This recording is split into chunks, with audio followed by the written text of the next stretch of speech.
Napoleon said, number one, a leader needs unwavering courage. And I don't know if I totally agree with the unwavering part of this or not, because sometimes our courage does waver a little. You know, bend but not break. You know, courage mounts up, and then sometimes we have the doubts that creep in, and we reach a little deeper to find that courage that overcomes our doubts and our fears.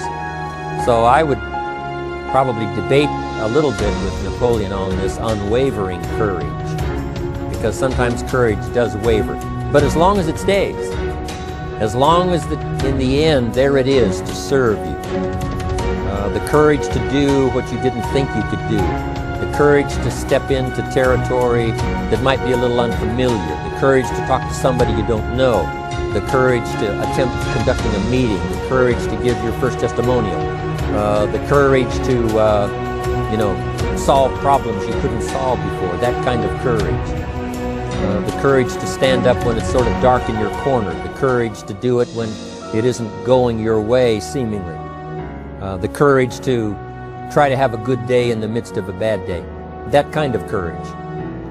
Wavering a little at times, yes, because we all have doubts that attack us. We all have small fears that creep in. That is the nature of life. But that's what faith is all about. That's what courage is all about. To serve us when our doubts will not serve us well. Faith to overcome fear, and courage to overcome our doubts. But that is a good quality, a good attribute for a leader, and that's unwavering courage. Second, Napoleon said, self-control. That, of course, is the very essence of life itself, is self-control.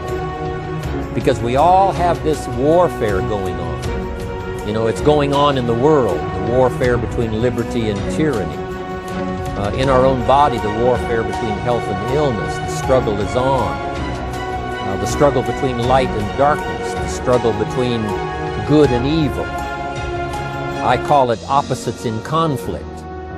And as soon as you're born into the world, as soon as you find yourself and discover yourself on this spinning planet headed somewhere, you know that this exists. To be a civilized society, we must drive the dark side of our nature into a small corner and let the positive side flourish.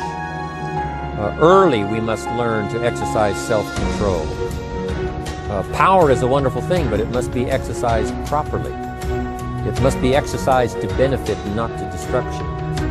So self-control is certainly necessary to be a strong leader, so that you can become the best example. The example of having your temper well managed, to having that dark side of your nature under control. The best example of choosing wise words and not being careless, that kind of control.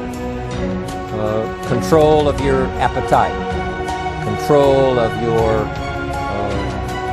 desires, so that they fit into the positive side of life and not the negative side. Self-control, very important. Then he said, a leader must have a keen sense of justice. How very true. Justice we become familiar with, you know, even when we're small. When certain things that happened or were done to us that something told us that wasn't right. Someone did us wrong. We have that sense of right and wrong, and it starts very early.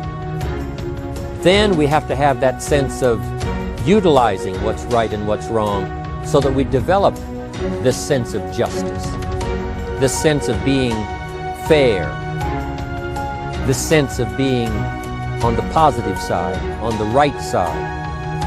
To minimize a person's mistakes, they need to have this sense of justice. We have to have justice when we're building an organization. You know, what's fair, what is a good balance. The marketing system that Mark put together has to be fair for everyone. If you have a customer and you take care of that customer, someone else cannot come along and take that customer. The same is true with the distributor. Certain rules and regulations, so that all of us have a chance to fit within this framework of fairness, justice, and what's right. Otherwise, enterprise cannot work. Otherwise, we have what we call, in a political sense, anarchy, where there is no justice. When might is the order of the day, power is the order of the day, not the law, not the rule, not what's right, but power. And we would all dismiss that. It's been a catastrophe in the last 6,000 years. The governments that resorted to power instead of democracy, that resorted to intimidation instead of freedom. And we all know the terrible toll that that takes. But it takes a toll not only politically in a country or politically around the world, but it takes a toll even in enterprise. It takes a toll in school if a teacher is unfair. It takes a toll in working on a team where someone is unfair, or where the leadership is not fair in the administration of justice. So this is true. A keen sense of justice and what's fair and what's right. Part of this we have to learn as we go. You know, you don't have it all the first year. You haven't got it all the second year, the third year. After all the years that I've, been around, both as a human being and as a business person, we're still, even at these years, trying to decide what's best, what's fair, what's right, to give balance to our life and to build on a firm foundation for the future. So I agree with Napoleon. Good idea. A sense of justice. Here's another one he said. Definiteness of decision. Indecision is the thief of opportunity. If you don't decide, the opportunity could slip away. If you don't decide what you're going to do today, the day could get away and you're not very effective. I talked about in my recent travels about time management. And here's one of the best ideas of time management. Don't start the day until you have it finished. Is it possible to finish the day before you start it? And the answer is yes. If you don't finish it to the best of your ability, have some idea, some good plan, sure enough, the day escapes. And in the morning you say, let's see, what should I do now? In the afternoon you say, hey, time's getting away from me, what should I do now? And now most of the day is lost. Most of the day escapes not being utilized and doesn't work for you simply because you didn't make those decisions early, at the early part of the day. The decisions we make in the early part of our life sometimes last for a lifetime. The early decisions that you make about what you're going to do with your life as far as Herbalife is concerned, those decisions are vitally important. If you neglect them and don't make them, sure enough, the time passes and the opportunity sometimes is diminished, and sometimes you spend a lot of time now catching up simply because you didn't make those early decisions. So it's the decisions at the first of the day, it's the decisions at the early part of the month, it's the decisions at the early part of the year that greatly determines what kind of year you're going to have.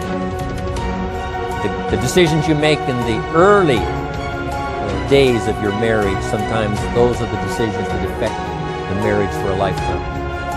The decisions you make at the first chance you see opportunity, those decisions, what you're going to do with it, how far you're going to take it, what it's going to be meaning to you in the years to come. Those early decisions are vitally important. Then we need decisions to correct poor decisions, to overcome our mistakes. It's possible, of course, for all of us to make unwise decisions.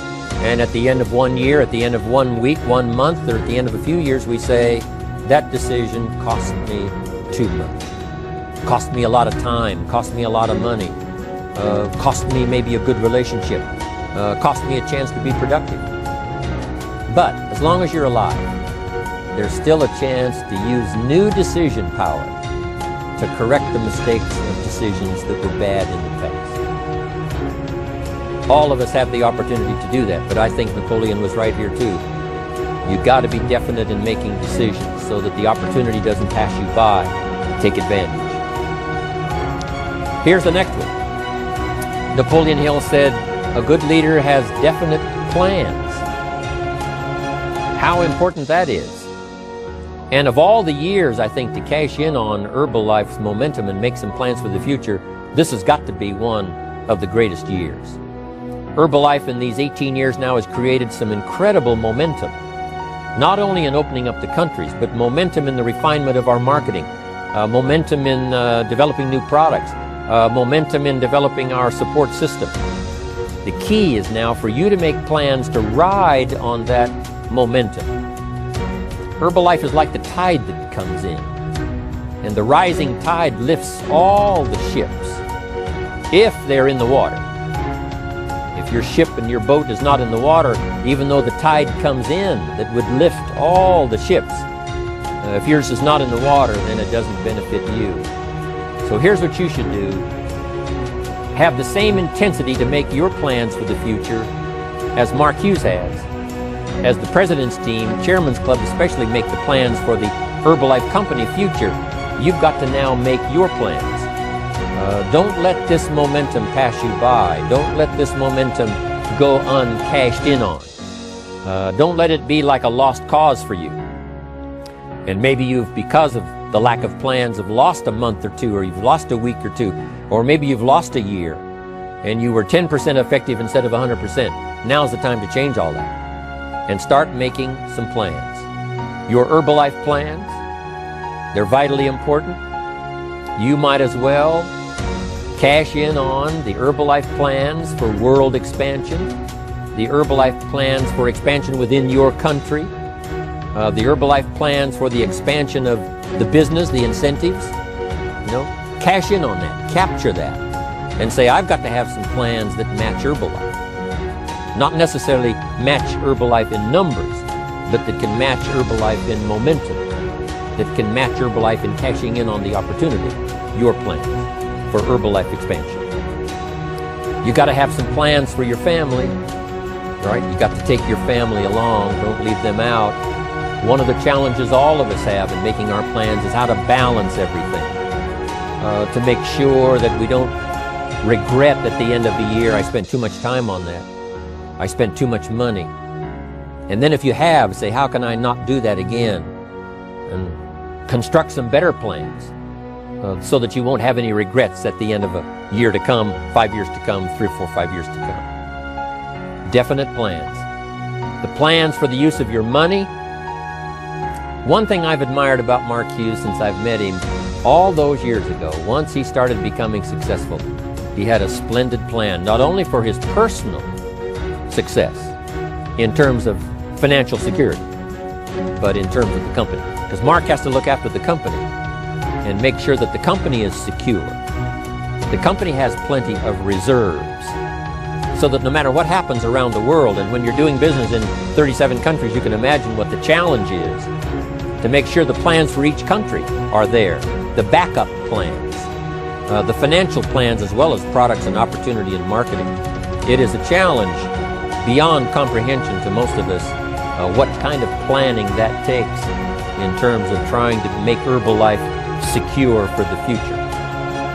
I described it in one of the summit classes as Mark takes the same pledge that the President of the United States takes, and that is to preserve and protect and defend the Constitution, says the President.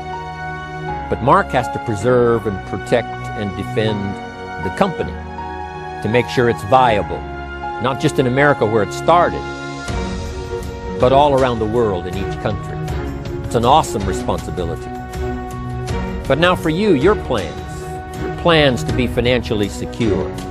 If you're starting to make some big money in Herbalife, I'm telling you, you got to have a good plan for your resources so that you find yourself secure regardless of what happens. I agree with Napoleon here. You got to have good plans. One more on plans, and that is the plan for your personal development. The plan to be better this year than last year.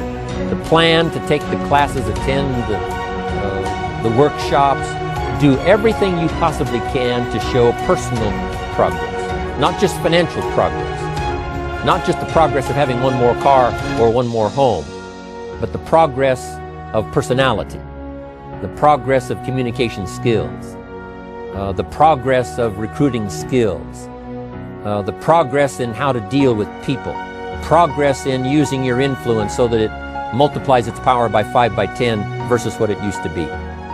You need those kind of plans. A plan for personal growth, personal development. A plan to be all that you can possibly be in the years to come as you develop your Herbalife business and your life business and your family business, all of that. Got to have good plans.